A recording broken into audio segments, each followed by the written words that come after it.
Hey guys, it's a live recorded match. We're playing against Mebak on Prairie. First match of the day. So, gonna have to work out a little bit of rustiness. And he is Delhi. So we can expect some pretty intense feudal wage aggression. Almost guaranteed. Most people go for the feudal play. He might go.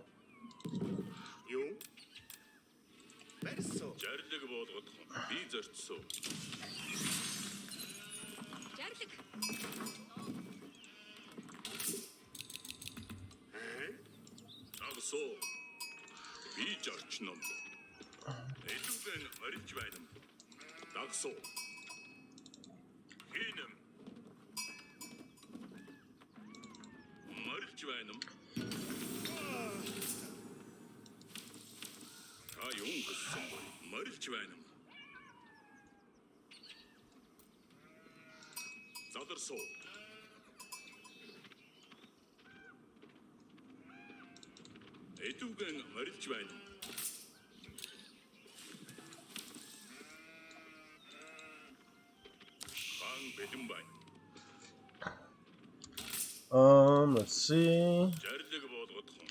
We'll try to cut up. Hopefully he's running to the south.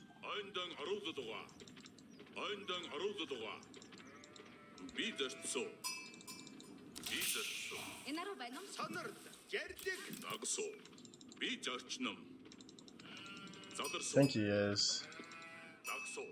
Yeah, because we're grabbing all these sheep here. It's probably a good sign that he ran to the south or the east.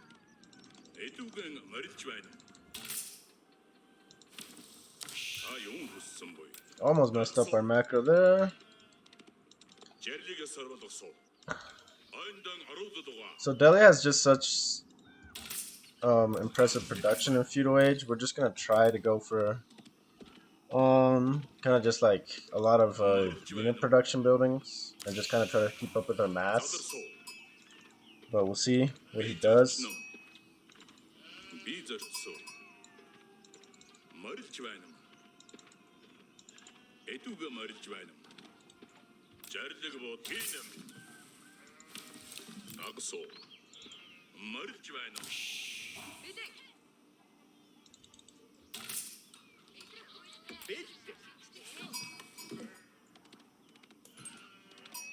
Yeah, so we got a lot of sheep. We pretty much got all the sheep on this side of the map here, which is really nice for us.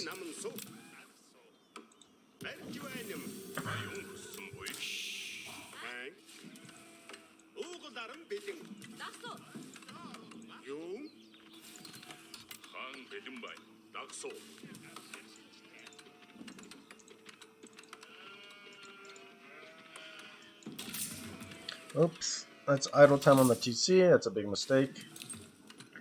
Definitely don't want to do that.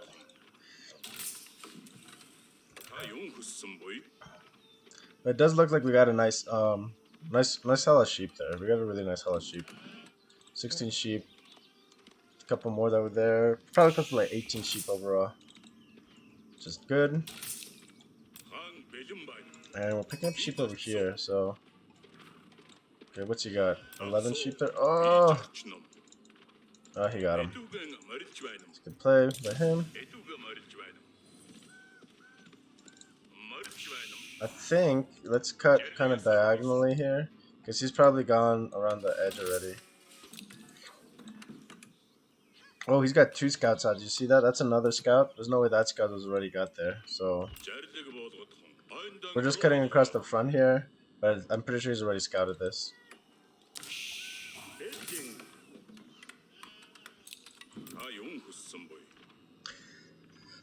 Let's check out his base, see kind of what he has going.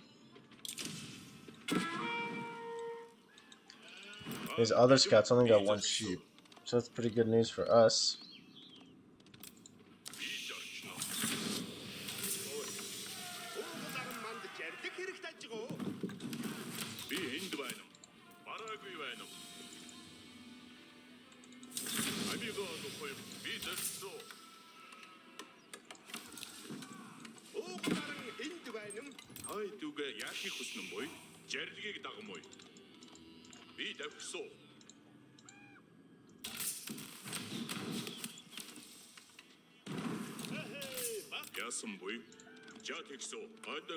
Okay, he's rotating onto this. Dome of Faith.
Controlling this gold would be pretty nice. Will definitely help.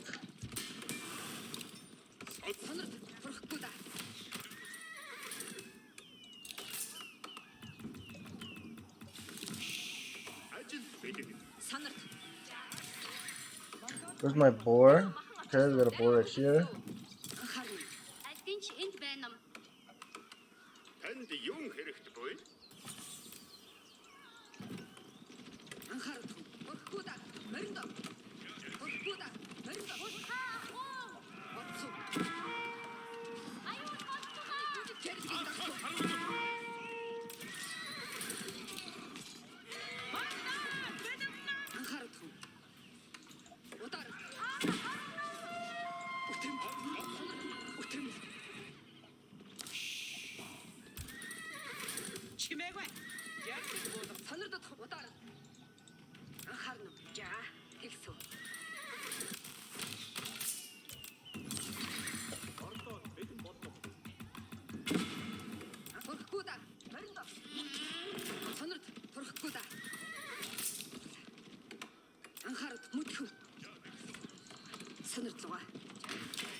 Okay, well that was a fairly quick match.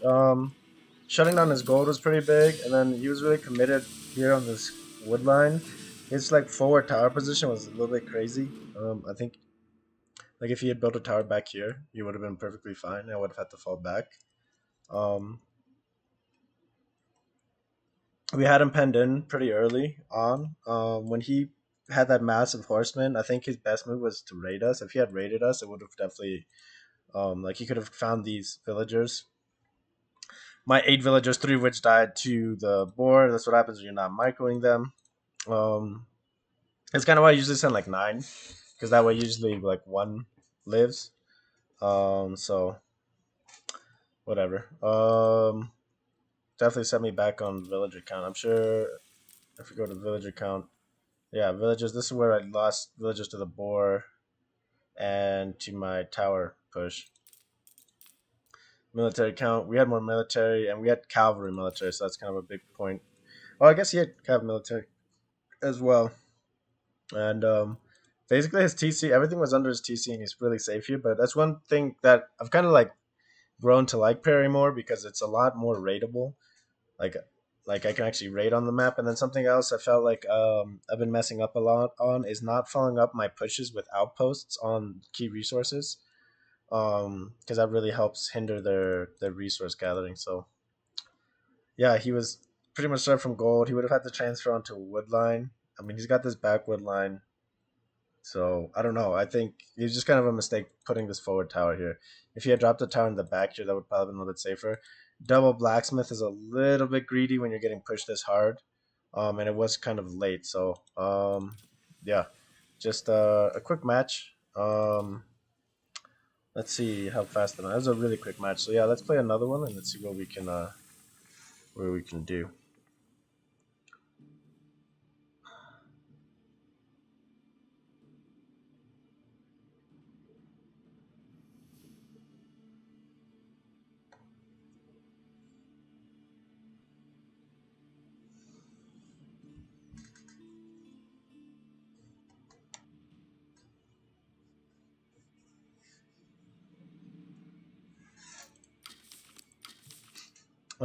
Yeah, let's see what we can get for a match here. Still haven't played on any of the pup, but I have watched a couple more vids, and I am pretty excited about the new Keshik. I think that's really going to mesh really well with our game style. It's going to really allow us to dive without dying too much. We're playing against Mabak again, so it's a rematch. Good luck. If he doesn't leave. Have fun. If he doesn't leave, so we'll see what happens here.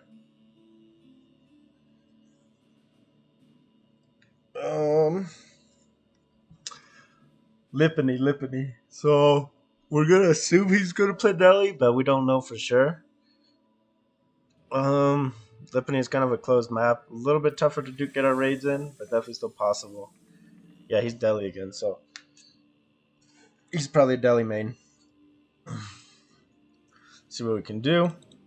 Again, kind of the same build for us.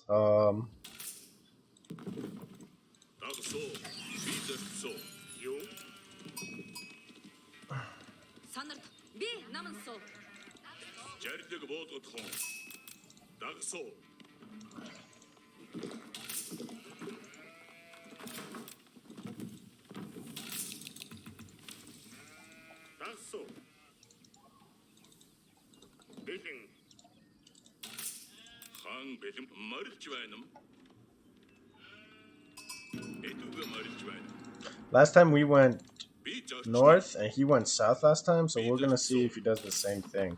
It might be like something like he does habitually, might switch it up, so let's see what happens. Some players just kind of do like just a straight habit, so he might have done it just out of habit this last time. Yeah, he does it out of habit. He's to the south there. So, he's probably cutting up north. We've already kind of scouted there. As long as we get to the back of our TC before he does, basically he's gonna get nothing from this this scout run. We're getting these sheep in the middle, which is really big, and we're gonna cut across right here. We're gonna just a little bit closer, so we can drop off these sheep.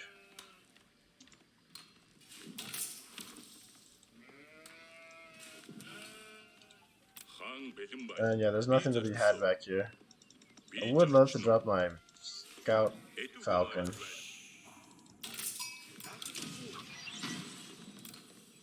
But yeah, 25 seconds, so no chance. So yeah, kind of guessing that he was gonna do that again, play, and we did. So that's another thing too. If you do play someone and they match you up again, try not to do the same opening pattern because they can kind of steal sheep from you that way. But it is kind of, I mean, not everyone does it, but sometimes a lot of people do kind of do force of habits. They just get used to sending their guys in certain ways off the opening build, and they just kind of stick to that. So hopefully, he did make 2 scouts last time, so he's probably got a scout over here already, like on the way.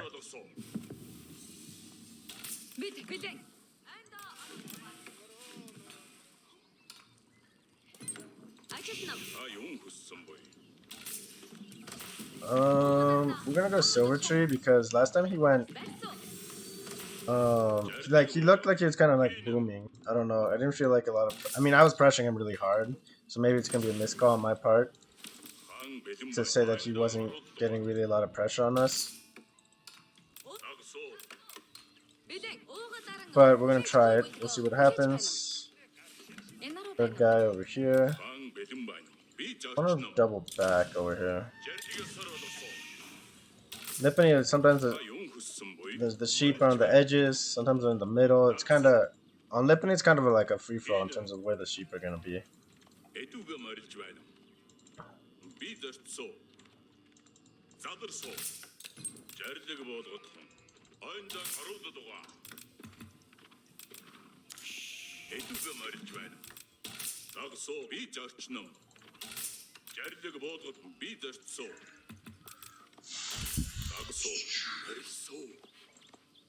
Okay, nothing here. Let's double back. Let's see if there's a pathway down. So I do think there was a second scout somewhere involved. Oh, more sheep in the mid. Good for us. Again, we're so close to our base here. We're going to take this as a chance to drop off the sheep. And then let's head up the middle, find his base. Should be over there.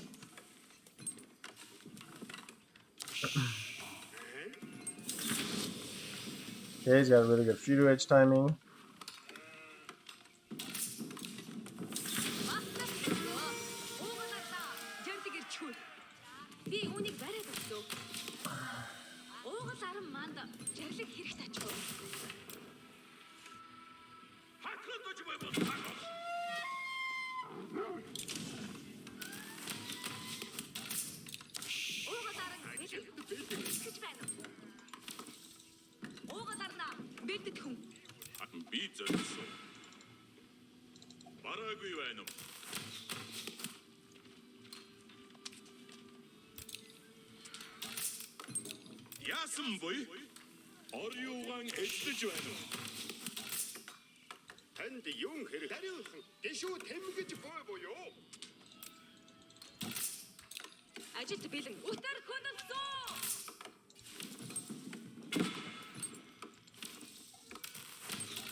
He's got a decent sized army, so we gotta kind of fall back here.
Oops. I'm just fat keying everything.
Man, those scholars made a big difference in that fight. Like a huge difference.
You know, if I actually kept my horsemen alive, they would have been better off.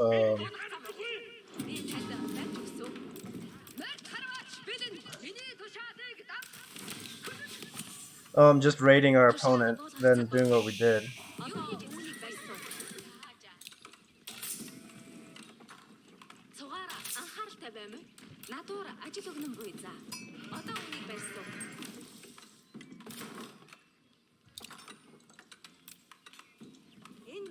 Тушаал болгоочаа.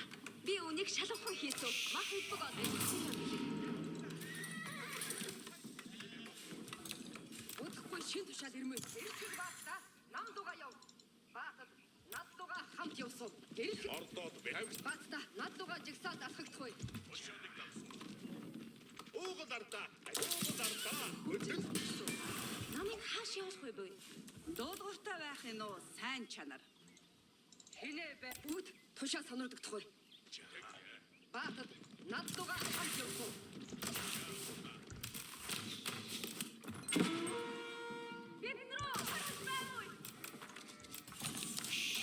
Ажлах цаг боллоо. Зүйтэй. Хин уугалаар хэлж боллоо. Би танд барьж өгсөн.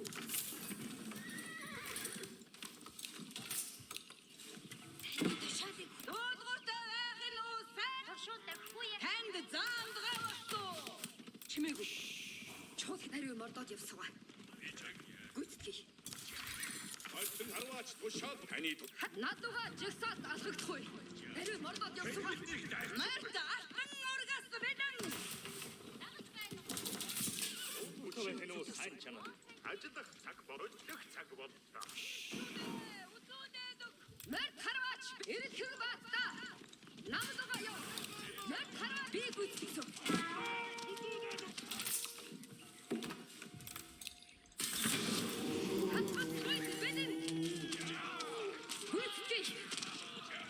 Тушаалыг өгдөгөө дагсуу. Баатад наддугаа хамт явсуу. Тушаалыг өгдөгөө дагсуу. Наддугаа жигсаад алхагдахгүй. Хоёрт баатар жагсан бай. Хоёрт баатар гарваач мэдээ. Үгүй. Юу хийж эцлэхгүй? Би түүнийг ордог. Гарваач тушаалыг хүт эрхэг баатаа. Хамдугаа яв. Хоёрт баатар бүгд мэдэн. Тушаалыг би эний тушаалыг гал хөдөл эрхэг баатаа хамдугаа яв. Намайг шахсан наддугаа хамт явсуу. Наддугаа жигсаад хоёрт баатар жагсан. Миний үгээр явахгүй. Ирчүүдээ бид хичээсүү. Тулдах цаг ирлээ. Гарваач мэдээ. Хүдээгүй эрхэг баатаа хамдугаа яв.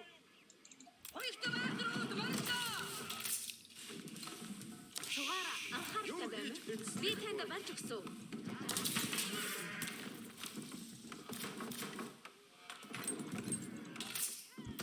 Намайг шархшаад сонирдогдохгүй. Баатад наддугаа хамт явсан. Эрэлхэг баат. Хоёрт баатар бүгд мэдэн. Март танд хүчинд ажиллах. Би замда чимээгүй. Чухал хэрэг байна уу? Shit, we're kind of trapped in there. That's not good. Чимээгүй.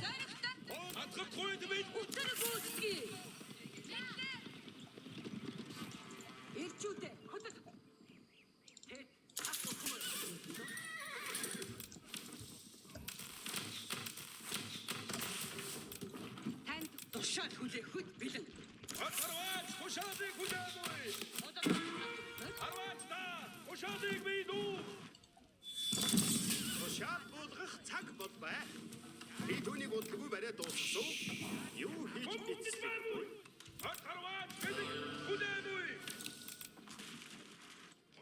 Эний тушаалыг даг.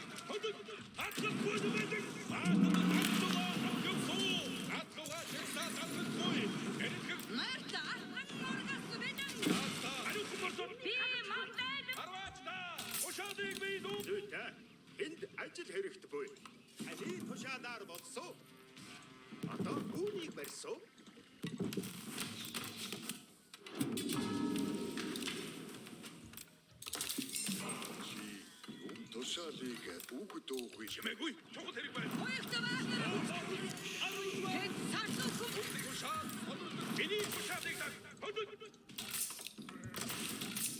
Ажил хууя бэлэн.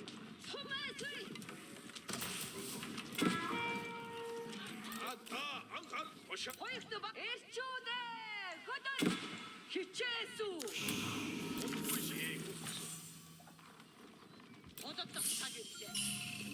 Чимээгүй. Чухал хэрэг байна.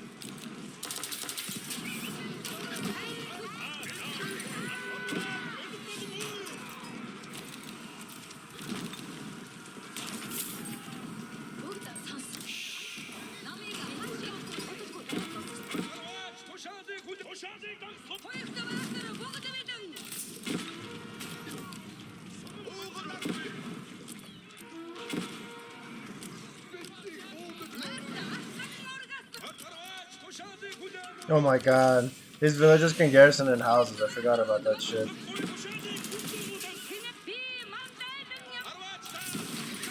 That's pretty...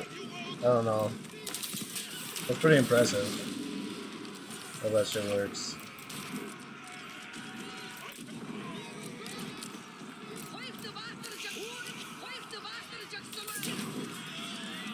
I don't know, that shit's pretty OP. You can just garrison in houses. 50 HP, or 50 wood towers.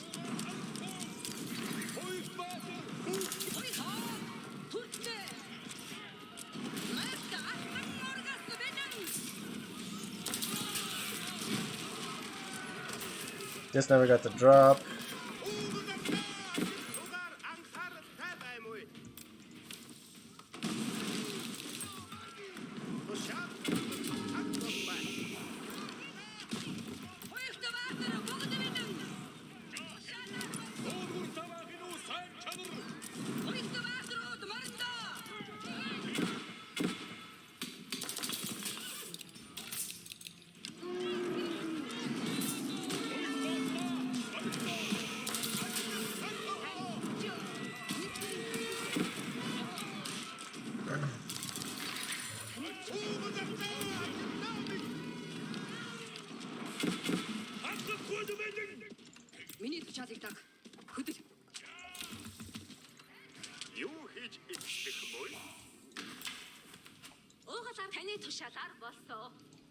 Бүгд сонс. Эрэгтэй тушаал ирж байна уу? Эдишний агро. Марта ашган моргас бинэн. Тэнгэрмэн тэнти гаргаж.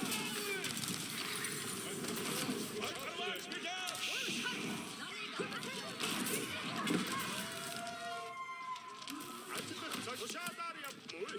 Би түүнийг өсгөө бариад сонссон.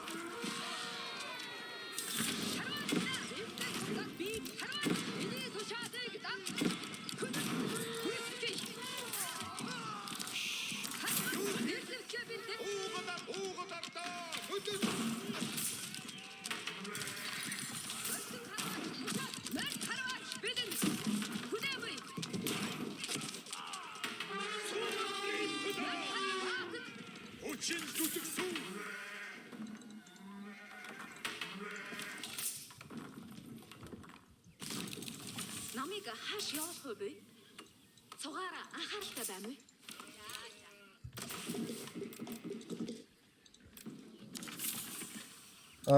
Yeah, at this point, I don't know what the fuck to do. Those houses are a pain to fucking break through. We got plenty of traders, so we're okay in gold income, but we're kind of screwed in the military department. And the villager department. We got any more villagers on? Yeah, we gotta protect our trade line now. Let's go send them to the north.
Натура ажил өгнөн байсан. Хасбат хойд бэлэн. Тушаал болгох цаг. Тушаал сонирдох цаг. Удахгүй шилжээ.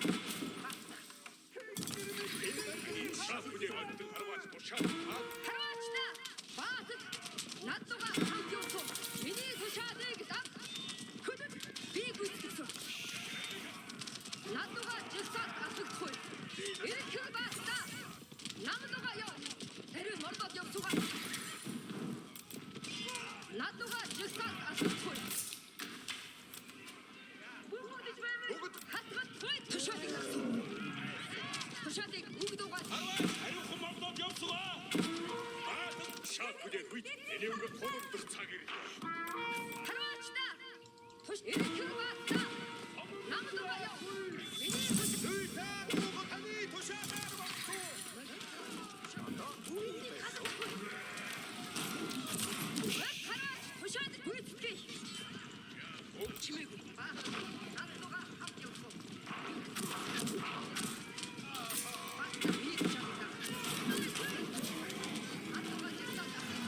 Yeah, I'm pretty sure it's game over at this point.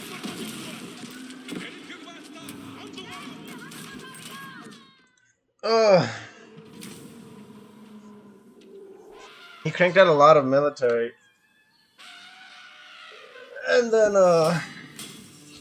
we didn't react to that like very well. We had like a nice like Mangudai and Horseman mass, and we didn't use it to like proactively raid.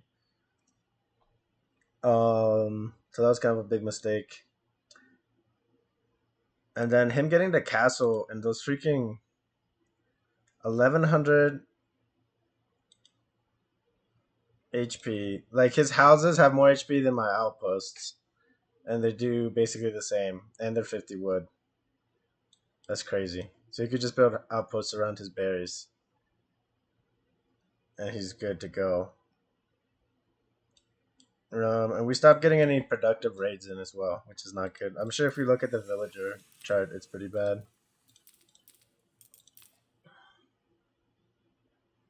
That's where we got that first raid in. And then not getting that one early tower up was a pretty bad deal too.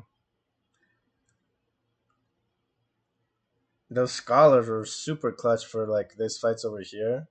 Trying to take out those scholars. I should have been just focusing on killing the archers. Or I could have fallen back and just waited for my Mangudai to catch up. So just kind of like some misplays early on led to them being able to snowball a much bigger military mass than us.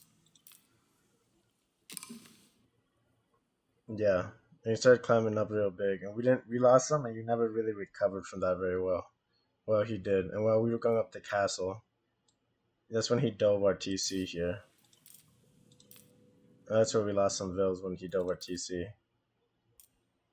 And we weren't super far behind. I mean, we were behind. That's probably like, I don't know, 7 vills?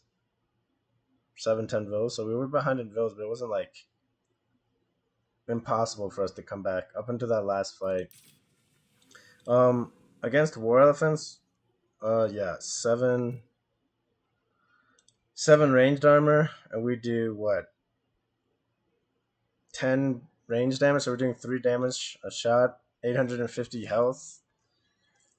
What is that like? I don't even know. That's not very good. Let's see, divided by 3, 283 shots. So we had like, I don't know, like 10. You need to get around 30 shots in. It's about 30 seconds to kill one war elephant. That's pretty nutty. So if we have like 10 of them, if not, so if he's got healers in there, it kind of sets us back. So I don't know. Maybe too when we were in castle and then sending all of our knights here instead of like attacking him. Maybe that was a mistake as well. We had like a pretty decent mass of knights here in castle. We were climbing up after castle. We had a decent mass of knights, and he had mostly archers. So if we had pushed then, I think that might have been a really big thing too, because we could have been able to shut down these berry patches he was on. He was on 2 berry patches over here, which is a pretty good move, or a pretty good thing for him. That's something too. Like when we sent our scout on this outside by himself early on, and he got picked up by those horsemen. That was something like that. It doesn't seem like a big deal, but it is, because if we had kept him alive, we would have seen this transition, and we would have been able to raid it a lot more effectively early on. And then maybe this the first raid, since he was expecting the Mangudai aggression, he went horseman and he countered us really well. In our first two manga, I weren't able to really get the job done here. So maybe if we had gone Horseman, double produced Horseman, Mass Horseman at the beginning, that would have been a much better push to start. So yeah, just a quick series between the same player, and yeah, one victory and one loss. So thanks for watching, guys, and I'll see you in the next one.